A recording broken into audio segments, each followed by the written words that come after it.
কাফিরদের বড় বড় লিডারেরা নবী আলাইহিস সালাতু ওয়াস সালামের কাছে গিয়ে জিজ্ঞেস করে, মুহাম্মদ এতদিন যা হয়েছে আমরা সব মাইনা নিলাম গো, কিন্তু আজকে তোমাদের জন্য তোমার কাছে আমাদের কিছু আলোচনা আছে। 3টা প্রশ্ন করব মুহাম্মদ, 3টা প্রশ্নের জবাব যদি দিতে পারো তাহলে তোমার সাদরে গ্রহণ করব, তোমার কালেমা পড়া মুসলমান হয়ে যাবো। কিন্তু যদি তুমি এই 3টা প্রশ্নের জবাব দিতে না পারো তাহলে তুমি মিথ্যা নবী প্রমাণিত হয়ে যাবে, আর কোনো প্রমাণের দরকার নেই। নবী বললে ঠিক আছে, 3টা প্রশ্ন কি বলো? বলে 1 নাম্বার প্রশ্ন হলো ওই যুবকদের ঘটনা কি যারা নিজেদের দেশ থেকে অন্য দেশে দেশান্তরিত হয়ে গেছিল, তাদের ঘটনাটা কি, তাদের অবস্থাটা কি? বলে 2 নাম্বার প্রশ্ন কি বলেন? বলে 2 নাম্বার প্রশ্ন হলো ওই ব্যক্তি, যে ব্যক্তি পূর্ব থেকে পশ্চিম পর্যন্ত তাম পৃথিবীটা সফর করেছে, ওই ব্যক্তির নাম কি, ওই ব্যক্তির পরিচয়টা কি? নবী বললে 3 নাম্বার প্রশ্নটা কি বলো?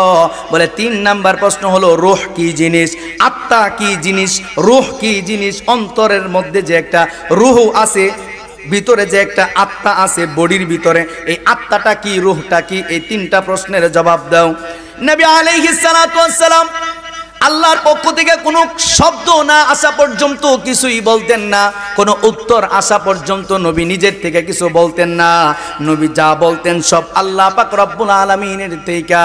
নবী বললেন, চাচারা শোনেন, ও মক্কার লিডারেরা একটু শোনেন, আমি আপনাদের কাছ থেকে 1 দিনের সময় নিলাম, আগামীকালকে আমি এটার জবাব দিয়ে দেব। নবী বলছে আমি আগামীকাল জবাব দিয়ে দেব। যেই মাত্র নবী বলছে আগামীকাল জবাব দেব, কাফেররা চলে গেছে, আগামীকালকে হয়ে গেছে। নবী উপরের দিকে তাকায় থাকে, উপরের দিকে তাকায় থাকে, জিব্রাইল কখন নাজিল হবে, কখন জিব্রাইল 3টা প্রশ্নের জবাব আল্লাহর কাছ থেকে আয়না নবীকে শিখায় দিবে, আর নবী কাফেরদের জবাব দিয়ে দেবে। কিন্তু জিব্রাইল নাজিল হয় না। একদিন, একবার, 2বার, 3বার, 1 ঘন্টা, 2 ঘন্টা, 3 ঘন্টা, সকাল গিয়া দুপুর আসে, দুপুর গড়িয়ে সন্ধ্যা, সন্ধ্যা গড়িয়ে রাত, রাত শেষ হয়ে গেছে, সকাল হয়ে গেছে, কিন্তু জিবরাইল আর আসে না। এইবার মক্কার লোকেরা আয়েশা বলে, মুহাম্মদ তুমি বলছিলে আগামীকালকে প্রশ্নের জবাব দিবা, বলো এখন প্রশ্নের জবাবটা কি? নবী না মাথা নিচের দিকে বলে, আমি আরেকটু সময় বাড়ায় নিলাম, আজকে বলতে পারবো না, আগামীকালকে বলবো। এমন করে 1 দিন, 2 দিন, 3 দিন, যেই মাত্র 3 দিন হয়ে গেছে নবী প্রশ্নের জবাব দিতে পারে না। বাইরে আমার বন্ধুরা, আমার গভীর মনোযোগ, এইবার কাফেরেরা মক্কার অলি গলিতে, অলি গলিতে আমার নবীর নামে মিথ্যা রটানো শুরু করে দিল। এই তো নবী মুহাম্মদ, এ তো নবী না, বরং বন্ড নবী, নাউজুবিল্লাহ, মিথ্যা নবী, নাউজুবিল্লাহ, সে তো একজন মিথ্যাবাদী নবী হতে পারে না। আমরা 3টা প্রশ্ন করেছি, জবাব দিতে পারে না, আজকে 3 দিন হয়ে যায়। বাইরে আমার বন্ধুরা, আমার যারা নতুন মুসলমান হয়েছে, নব মুসলমান, এদের মনের ভিতরেও খটকা লেগে গেছে, কি ব্যাপার, আমাদের নবী কি প্রশ্নের জবাব নাকি দিতে পারে না? এমন ভাবে 2 দিন, 3 দিন, 4 দিন, এমন করে কয়েকটা দিন পার হয়ে যায়। চতুর্দিক থেকে আমার নবীকে নিয়ে কুৎসা রটানো শুরু করে দিছে, কাফেরেরা নবীকে নিয়ে ঠাট্টা মস্করা শুরু করে দিছে। আমার নবীর মন খারাপ, মন বেজার, কিন্তু নবী নিরাশ হয় না। নবী আলাইহিস সালাতু ওয়াস সালাম ওই জিবরাইলের আগমনের অপেক্ষা করতেছে। যেই মাত্র 10-11টা দিন পার হয়ে গেছে, শেষের দিনগুলিতে কাফেরেরা বলে, এই মুহাম্মদ তোমার সাথে যার সম্পর্ক ছিল সে মনে হয় তোমারে ভুলে গেছে, তোমারে ত্যাগ করে ফেলেছে, তোমাকে মনে হয় ভুলে গেছে, তোমাকে সে আর মনে রাখে না, তার সাথে তোমার মনে হয় খারাপ সম্পর্ক হয়েছে, সে তোমাকে ভুলে গেছে, রাগান্বিত হয়েছে বুঝি। যেই মাত্র কাফেরেরা নবীকে এই কথা বলল, নবীকে যখন এই কথা বলল, আর আমার বন্ধুরা, আমার গভীর মনোযোগ, আমার নবী চোখের পানি ধরে রাখতে পারে না। কয়েকটা দিন চলে গেছে, নবী সিজদায় পড়ে এমন কান্না দিছে, 14টা দিন পর্যন্ত ওহী বন্ধ হয়ে গেছে, জিবরাইল আর নামে না, জিবরাইল নামে না। 15তম দিন নবী এমন লম্বা সিজদা দিছে, আর আমার বন্ধুরা, আমার নবীর চেহারাটা লাল হয়ে গেছে, উরাতের মধ্যে নবীর পেট গুলি লেগে গেছে, হাতটা নবীর উরাতের মধ্যে লেগে গেছে, এত লম্বা সিজদা নবী দিছে গো, এত লম্বা সিজদা দিছে, নবী তাকায় না, শুধু সিজদায় পড়ে কান্না আর কান্না। আমার মালিক মনে হয় আমারে ভুলে গেছে, আমার মালিক মনে হয় আমারে ভুলে গেছে, আমার মালিক আমারে ভুলে গেছে। আল্লাহর ডাকে আল্লাহ আপনি আমারে ভুলে গেছেন, কাফির নেই কথা বলে আমি নবী সইতে পারি না। হঠাৎ আসমান থেকে জিবরাইল আইসা নবীর কানে কানে সালাম দেয়। জোরে বলা যাবে কি সুবহানাল্লাহ? আরো জোরে বলেন সুবহানাল্লাহ। এই নরুন্দির মুসলমান, ইমানের আওয়াজে কোন সুবহানাল্লাহ। আসমান থেকে জিবরাইল আইসা নবীর কানে সালাম দিয়া দেয়, নবী আমার মাথা উঠান, আপনার জন্য সুসংবাদ। সুবহানাল্লাহ। আমার নবী জিবরাইলের দিকে তাকাইয়া দুই চোখের পানি গুলি ছেড়ে দিয়া কান্দে আর বলে, জিবরাইল, একটা দুইটা তিনটা দিন না গো, 14টা দিন কেন ওহি বন্ধ রাখলা?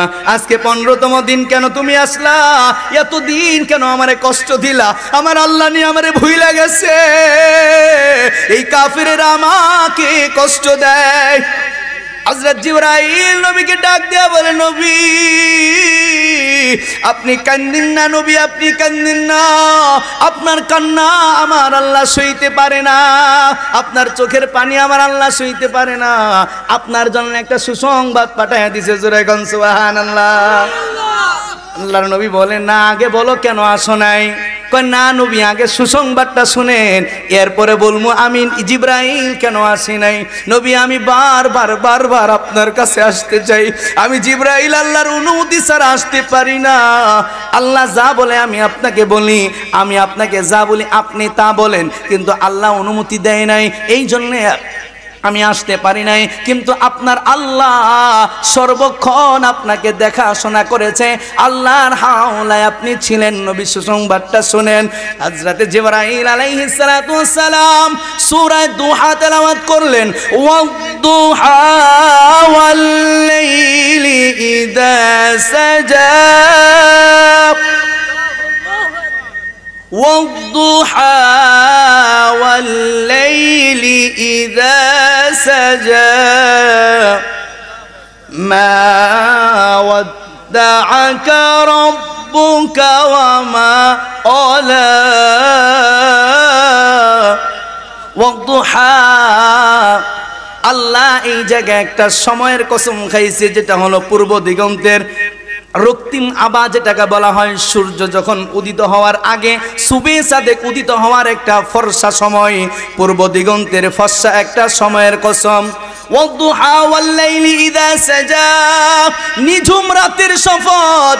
আল্লাহ তাআলা গভীর রজনী, আমানিসার গভীর রজনী, নিঝুম রাতের আল্লাহ কসম খাইলেন। দুইটা কসম খাওয়ার পরে বললেন, ওয়াদ-দুহা ওয়াল-লাইলি ইযা সাজা মা ওয়াদ্দাআকা রাব্বুকা ওয়া মা ক্বালা। আল্লাহু আকবার। আর জোরে আল্লাহু আকবার। ও নবী গো, দুইটা কসম আল্লাহ খাইয়া বলছে, নবী আপনাকে আপনার রব ভুলে নাই। আল্লাহু আকবার। ওয়াদ-দুহা ওয়াল-লাইলি ইযা সাজা মা ওয়াদ্দাআকা রাব্বুকা ওয়া মা ক্বালা। আপনাকে তো আপনার আল্লাহ ভুলেই নাই, বরং আপনার প্রতি আপনার রাগও নাই আল্লাহর। সুবহানাল্লাহ কন্যা। আল্লাহ তো আপনাকে ভুলেও নাই, আপনার প্রতি আল্লাহর কোনো রাগও নাই। আল্লাহর নবী জিবরাইলের দিকে চাতক পাখির মতো তাকায় আছে। যেই মাত্র জিবরাইল পরের আয়াতটা নাজিল করছে, সবাই মুস্কি হাসি দিবেন তো। নবী এই জায়গায় মুস্কি হাসি দিছে, আপনারাও মুস্কি হাসি দিবেন। নবীর সুন্নত, জিবরাইলের মুখ থেকে আওয়াজ শোনার সাথে সাথে নবী মুস্কি হাসি দিছে। والضحى والليل إذا سجى ما ودعك ربك وما قلى وللآخرة خير لك من الأولى ولسوف يعطيك ربك فترضى। আল্লাহ পাক রব্বুল আলামিন জিবরাইলকে শেখায় দিয়েছে। জিবরাইল নবীর কানে কানে জানায় দেয়, নবী গো, আপনার জন্য দুনিয়ার চাইতে আখিরাত বড় উত্তম। সুবহানাল্লাহ। শুধু এটাই না নবী, আরো শুনেন, والضحى والليل إذا سجى ما ودعك ربك وما قلى وللآخرة خير لك من الأولى ولسوف يعطيك ربك فترضى এই আয়াত যখন নাজিল হলো জিবরাইল যখন এই আয়াত বলতেছিলেন আল্লাহর নবী জিবরাইলের থেকে তাকাইয়া এই চেহারাটা লইয়া যেই চেহারার মধ্যে বিকেলের সূর্যটা যেমন লাল নবীর চেহারা রক্তে লাল হয়ে গেছে এমন একটা চেহারা লইয়া নবী যখন মুস্কি হাসি দিলেন জিবরাইলের দিকে তাকাইয়া নবী মুস্কি হাসি দিলেন আর সাহাবীরা জিজ্ঞেস করে নবী গো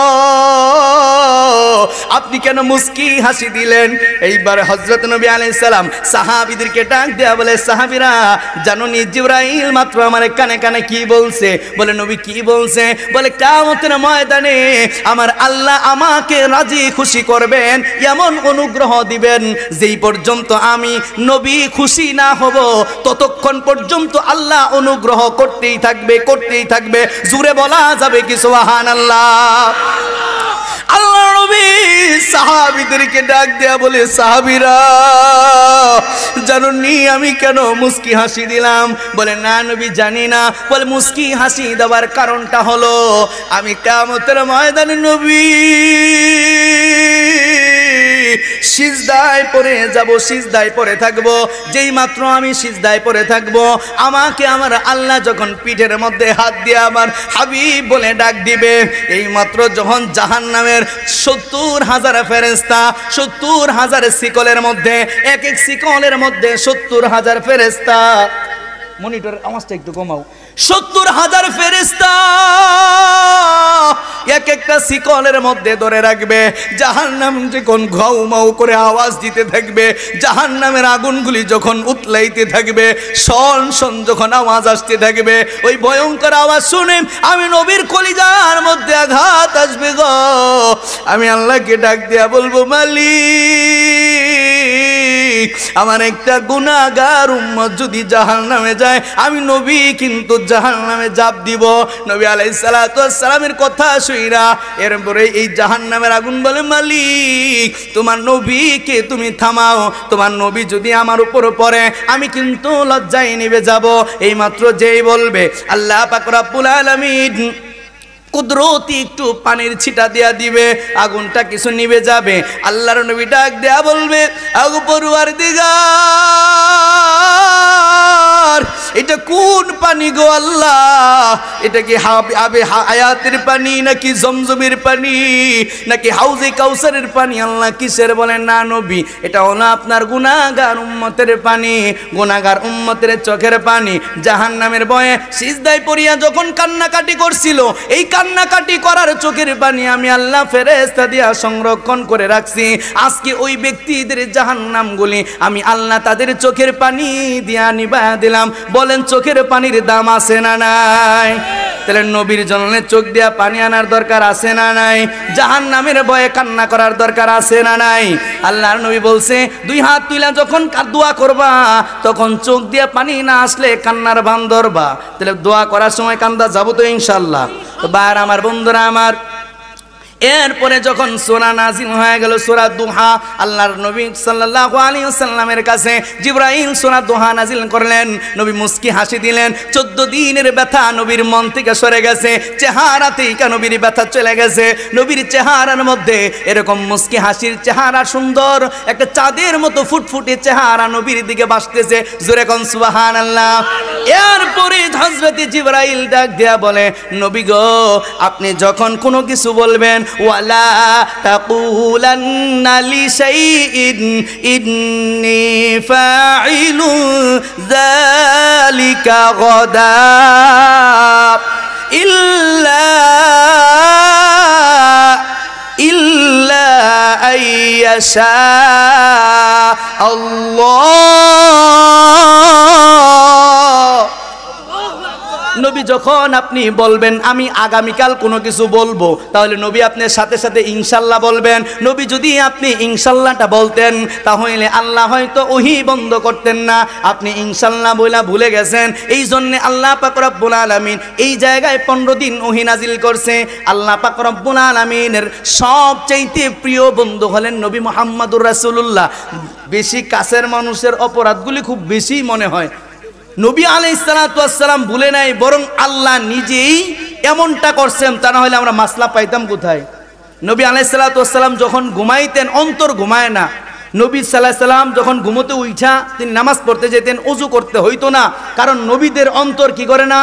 ঘুমায় না। অন্তর সজাগ থাকে, চর্মচক্ষু ঘুমায়। আপনি আমার অন্তর এবং চোখ সবই ঘুমায় যায়, এই জন্য ওযু করতে হয়।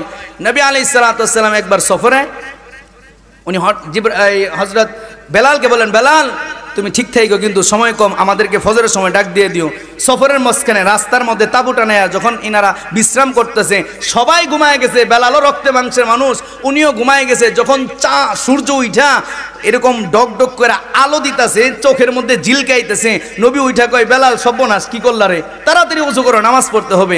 নবী আলাইহিস সালাতু ওয়াস সালাম তো ঘুমায় গেছিলেন। বোঝা গেল এই হালত যদি আল্লাহ তাআলা না করতেন, তাহলে অনেক মানুষ অজ্ঞান হয়ে মারা যেত ঘুমোতে উঠা, যে আমার আজকে ঘুমের মধ্যে নামাজ কাজা হয়ে গেছে, মাস আলাটা কি?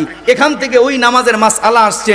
নবী আলাইহিস সালাতু ওয়াস সালাম যদি ইনশাআল্লাহ বলা বলে না যাইতেন, তাহলে আমাদের এই মাসলাই জানা হইতো না। নবী আলাইহিস সালাতু ওয়াস সালাম ইনশাআল্লাহ বলেন নাই, এই জন্য যদি 14 দিন ওহী বন্ধ থাকে, তাহলে আপনি আমি কেমন সলিমুল্লাহ কোনো কাজ করার আগে যদি ইনশাআল্লাহ না বলি, তাহলে কাজটা সম্পূর্ণ হবে? আমরা জানি না এখন ইনশাআল্লাহ কই বলে, আমরা জানি না ইনশাআল্লাহ কই বলে, জানেন? আরে বুঝেন না, আমি বুঝাই এখন। ইনশাআল্লাহ বুঝি, আসসালামু আলাইকুম ভাই, কেমন আছেন? কয় ইনশাআল্লাহ ভালো আছি, ইনশাআল্লাহ ভালো আছি। ওটা হইলো? আরে জুরে কোন হইলো?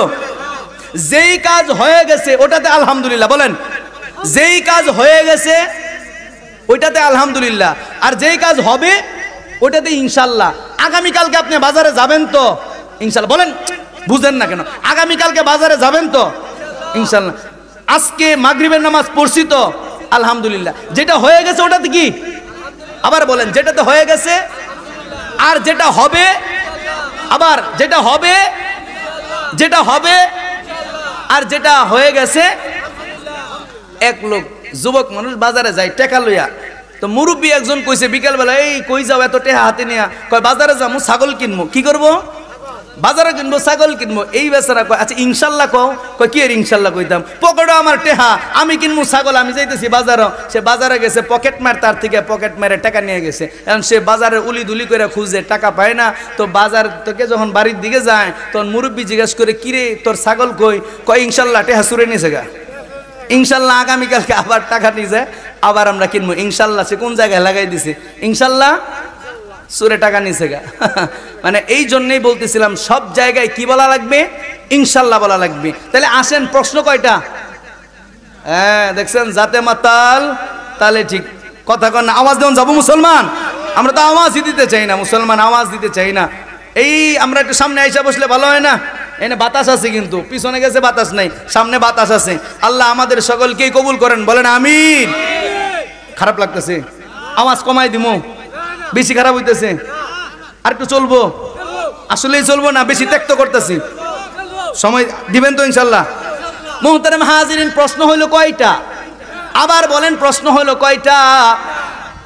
প্রশ্ন হইল 3টা। প্রশ্ন কয়টা? 1 নাম্বার প্রশ্ন, 1 নাম্বার প্রশ্ন হইল, ওই ব্যক্তিগুলি কারা যারা নিজের দেশ ত্যাগ করে চলে গেছিল?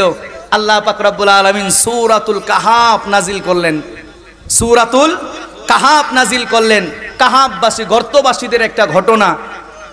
এক বাদশাহ ছিল, যেই বাদশাহ খুব জালেম বাদশাহ ছিল। এই জালেম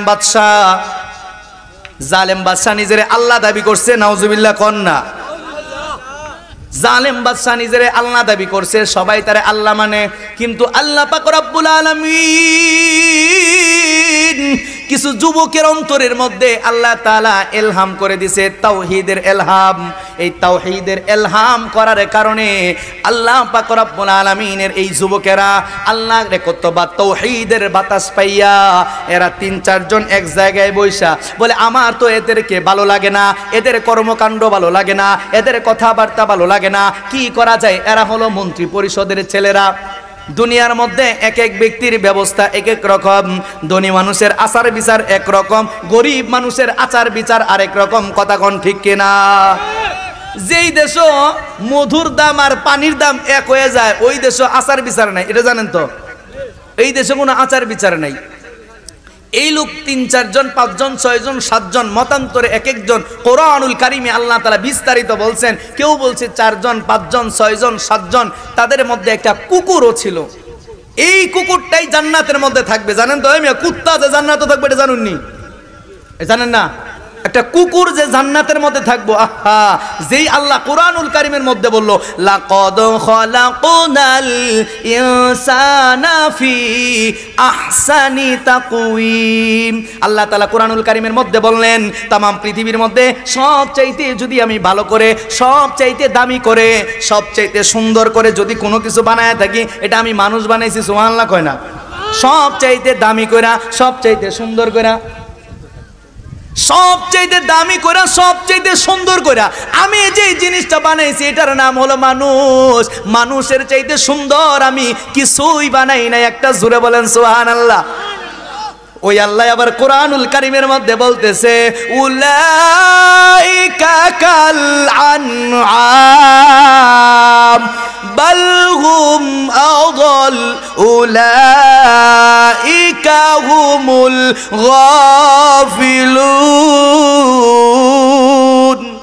আল্লাহ বলতেছে ওরাই হলো চতুষ্পর্যন্ত শুয়োরের চাইতেও নিকৃষ্ট। যেই আল্লাহ কোরআনের মধ্যে বললেন মানুষ হলো সর্বশ্রেষ্ঠ, ওই আল্লাহ কোরআনের মধ্যে বলেন সর্বনিকৃষ্ট, শুয়োরের চাইতেও নিকৃষ্ট। আসহাবে কাহাবের কুকুরটা পর্যন্ত জান্নাতে যাব। ও ভাই আমার, সোহবতে সলে তোরা সলে কুনাত, সৎ সঙ্গে স্বর্গবাস, অসৎ সঙ্গে আবার কোন সৎ সঙ্গে স্বর্গবাস, অসৎ সঙ্গে সর্বনাশ। এই কথাটা যেমন সত্য বাস্তব তেমনটাই। আপনি ভালো মানুষের সাথে চলবেন, ভালো হওয়ার সম্ভাবনা আছে। খারাপ মানুষের সাথে চলবেন, খারাপ হওয়ার সম্ভাবনাই বেশি। এই জন্যে এই আসহাবে কাহাবের যুবকেরা যখন বলল ভাই আমার তো ভালো লাগে না, বলে আমারও ভালো লাগে না, হঠাৎ করে প্রকাশ পেয়ে গেছে। দু একজন বলে দিছে বাদশা গো আপনার মন্ত্রীর ছেলেরা কয়েকজন মিলে আপনার বিদ্রোহ করে মানে না। তাই নাকি? ওদেরকে মন্ত্রী পরিষদে ডাকো। এদেরকে ডাকছে, ডাকার পরে বলে তোমরা আমারে মানো না, শোনো তোমাদেরকে টাইম দিলাম, তুমি আমার অমুক মন্ত্রীর ছেলে, তুমি আমার অমুক মন্ত্রীর ছেলে, তুমি আমার অমুক উজিরের ছেলে, তুমি আমার অমুক বড় বংশের একজন সন্তান, তোমাদেরকে বিচার করা লাগে একটু সময় দিলাম। ওই ৩-৪টা দিন সময় দিলাম, আগামী 2 দিন পরে তোমরা আমারে জানাইবা তোমাদের অবস্থা। এরা গোপনে বৈঠক করে শোন আজকে রাইতেই কিছু একটা করা লাগবে। এরা রাত্রি যুগে যখন পলায়ন করতেছে, হঠাৎ তাদের পিছনে একটা কুকুর, এই কুকুর যখন তাদের পিছনে ধাওয়া করলো, আর আমার বন্ধুরা আমার আসহাবে কাহাবের এই যুবকেরা মনে করতেছে না না না, একটা কুকুর যদি আমাদের সাথে আসে আমরা ধরা খাইয়া যাবো। কুকুর ফেউ ফেউ করবো, আওয়াজ দিব, ধরা খাইয়া যাবো। বারবার কুকুরকে তাড়াইতে চায়, কি করু না সুরবান্দা, কুকুর আর যাইতে চায় না, যাইতে চায় না। কুকুর 2 চোখের পানি গুলি ছেড়ে দিয়া মালিকের দিকে ডাক দেয়। আমার মালিক কুকুরের জবান খুলে দিছে, আল্লাহু আকবার। কুকুর মানুষের মতো কথা বলে বলে আমার মালিক আপনাদের সাথে আমাকে পাঠাইছে, আমি আপনাদেরকে নিরাপদ দিব, আমি আপনাদের জন্য সাহায্য করার জন্য আসছি, আমি আপনাদেরকে বিপদে ফেলাইব না। আসহাবে কাহাবের লোকেরা গর্তের মধ্যে আশ্রয় নিল। এই ঘটনাটা নবী আলাইহিস সালাতু ওয়াস সালাম কাফেরদেরকে আল্লাহ পাক রব্বুল আলামিন সূরাতুল কাহাফ সুন্দর একটা ঘটনার মধ্যে জানায়া দিলেন। এদের সংখ্যা জানায়া দিলেন, এদের সময়টা জানায়া দিলেন। সময়টা হলো 309 বছর। কোরআনুল কারীমের মধ্যে 300 বছর, পরে আবার 9 বছর কেন? কয় চন্দ্র আর সূর্য দুইটার আলাদা আলাদা আলাদা আলাদা করে মারিফুল কোরআনুল কারীমের মধ্যে, মারিফুল কোরআনের মধ্যে ব্যাখ্যায় মুফাসসিরিন একরামরা লেখেন এই জায়গায় মক্কার কাফেররা 2টা হিসাব করত। নবী যদি একটা হিসাব বলতেন যে 900 বছর, তাহলে এই 300 বছর যদি নবী বলতেন তাহলে কাফেররা বলতো যে না, এটা তো হিসাব মিলল না। এই জন্য নবী আলাইহিস সালাতু ওয়াস সালাম বললেন 309 বছর। কত বছর? এই 309 বছর একসাথে ঘুমায় গেছে। এরা গর্তের মধ্যে গেছে, আল্লাহ ঘুম দিয়া দিছে। ঘুম দেওয়ার পরে এরা আবার জাগ্রত হয়েছে। এদের হাতের নখগুলি একটু লম্বা হয়েছে, মুছগুলি লম্বা হয়েছে, দাড়িগুলি লম্বা হয়েছে। একজন আরেকজনের জায়গায় তাফসীর করার মন চাইতেছে, কিন্তু আসলে পাইতেছি না, সময় কম। আমার যে সময় দিছে এটা ওভার হয়ে গেছে, আবার আরো দিছে। আলহামদুলিল্লাহ কন্যা, আরে আরো জোরে আলহামদুলিল্লাহ কন মিয়া। মানে আপনাদের চাহিদা দেখে এরা আমার সময় বাড়ায় দিছে। আলহামদুলিল্লাহ একটু জোরে কন।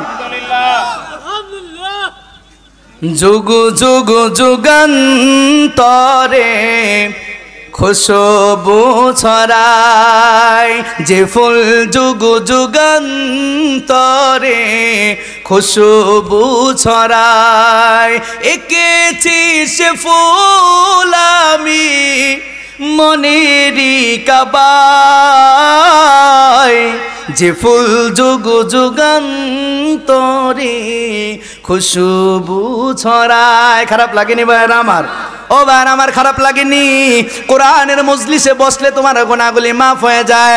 আল্লাহ নবী বলে বয়ান শুনলে যদি তোমার ভালো লাগে বুঝবা ঈমান বাড়ে। সুবহানাল্লাহ। কোরআনুল কারীমের বয়ান শুনলে যদি তোমার মনের মধ্যে ঢেউ খেলে বুঝবা ঈমান বাড়তেছে। বলেন এই জায়গায় আসলে ঈমান বাড়ে না কমে? তাহলে ঈমান বাড়ার জায়গায় বেশি বেশি আসার দরকার আছে না নাই? আল্লাহ নবী বলে এই জালিসুর রহমান জান্নাতের বাগানে আসলে গুনাহ সগীরা গুনাহ মাফ হয়ে যায়। তাহলে এই জায়গাতে আমরা আসবো তো ইনশাআল্লাহ, বিরোধিতা তো করবো না ইনশাআল্লাহ। কোরআনুল কারীমের মধ্যে আছে যারা ইসলাম নবী ওলামায়ে কেরামের বিরোধিতা করে এরা জারজ সন্তান। এখন আমারও যদি কোন কি কইতাম, কোরআনে কইছে, আমার দলে লাভ আছে? কোরআনুল কারীমের মধ্যে কইছে আল্লাহ 26, 27, 28 নম্বর পারার মধ্যে এই জায়গাগুলিতে আছে যে যারা নবীর বিরোধিতা করে, আল্লাহর বিরোধিতা করে। এই যে ঈসা হযরতে ইয়াকুব আলাইহিস সালামের ছেলেরা ছিলেন কয়েকজন। এই ছেলেরা একবার এক কাণ্ড ঘটাইছে। রাস্তা দিয়ে যায়, সময় নাই তো আসলে কেমন কইতাম, এরপর একটু বলে দিই। রাস্তা দিয়ে যেতেছে, এরা কয় ইন্দাজে একটা গরু গেছে, এই গরুটা হলো কানা। আরেক ভাই কয় ইন্দাজে গরুটা যে গেছে এই গরুটা হলো গাভিন। কয় ইন্দাজে গরু গেছে। এরকম প্রত্যেকটা কথা কইতেছে। সামনে গরুর মালিক কয় আমার তো সব মিলে গেছে গা। যেই মাত্র মিলে গেছে এই লোকেরা নিয়ে বাদশার দরবারে গেছে। কয় এরা আমার গরু দেয় না। কয় কি হবে, কিছু বলেন না? কয় না, সমস্যা আছে। কি? কয় এই যে বাদশা যে আছে এই বাদশার জন্মের দোষ আছে। এরা কয় বাদশার জন্মের দোষ আছে। এই পরিমাণ জ্ঞান বুদ্ধি তাদের ছিল। মানে যারাই এই সমস্ত জিনিসগুলি বাধা দিবে, আমরা কেউ বাধা দিব? দিব? হাতলার এখন বাধা দিব? আরো জোরে বাধা দিব? কোনোদিন বাধা দিব? বাধা দিব না। মুহতারাম হাজরিন, একটার মাত্র ব্যাখ্যা করলাম। আমার ভাই আসছে, অনেক সুন্দর বয়ান করেন, জোরালো কণ্ঠে বয়ান করেন, এত সুন্দর। আপনারা যা কবেন তাই কব, দেখবেন নাচ কইতে কবেন কব। এত সুন্দর সুন্দর শের পারে, মনে হয় নাচতেই থাকবেন শের শুই না। এত সুন্দর সুন্দর। নারায়ে তাকবীর, নারায়ে তাকবীর। আব্দুল্লাহ মারুফ আব্দুল্লাহ জিন্দাবাদ, জিন্দাবাদ। আল্লাহ আপনার মহাব্বতের বান্দা আসছে, আমাদেরকে দিল খোলা প্রাণ খোলা বয়ান করার তৌফিক দান করেন, বলেন আমিন। মুহতারাম হাজিরিন, একটা ব্যাখ্যা বললাম মাত্র, যে এই আসহাবে কাহাফের ঘটনাটা বলে দিলাম একটু মাত্র সামান্য। দ্বিতীয় কথাটা কি বলে, ওই ব্যক্তির পরিচয় কি যে পূর্ব থেকে পশ্চিম, মনে আছে তো? কাফেররা নবীকে আটকানোর জন্য প্রশ্ন করছে কয়টা? না মনে থাকলে কেমনে? নবীকে আটকানোর জন্য প্রশ্ন করছে কয়টা? এক নাম্বার প্রশ্ন কি? ওই সমস্ত যুবকদের ঘটনা কি? ওটা হলো আসহাবে কাহাফের ঘটনা। বলেন কিসের ঘটনা? দ্বিতীয় কথা হইল, নবী আলাইহিস সালাতু ওয়াস সালামকে প্রশ্ন করছিল পূর্ব থেকে পশ্চিম তাম পৃথিবী ভ্রমণ করছে এমন ব্যক্তির নাম কি? বলে এর নাম হলো যুলকারনাইন। বলেন নাম কি? আল্লাহ তাআলা সুন্দর করে যুলকারনাইনের ঘটনা ঘটাই দিছে, আলোচনা করে দিছে। যুলকারনাইন একটা প্রাচীর নির্মাণ করে দিছে। হ্যাঁ, মুফাসসিরিনে কেরাম বলেন এই প্রাচীরের ওই পারে ইয়াজুজ মাজুজ, আপনারা অনেকে জানেন, বুঝেন না। এই সমস্ত বয়ান একটু করলে বুঝতেন না, বাদ দিলাম। এই হযরতে যুলকারনাইন আলাইহিস সালাতু ওয়াস সালাম তিনি হয়তো নবী ছিলেন, ঈমান আনলাম। আর নবী না থাকলেও আল্লাহর অনেক বড় একজন বুজুর্গ ওলি ছিলেন। মারিফুল কোরআনের ঘটনা, মিথ্যা কথা না, কিতাব খুলবেন দেখবেন।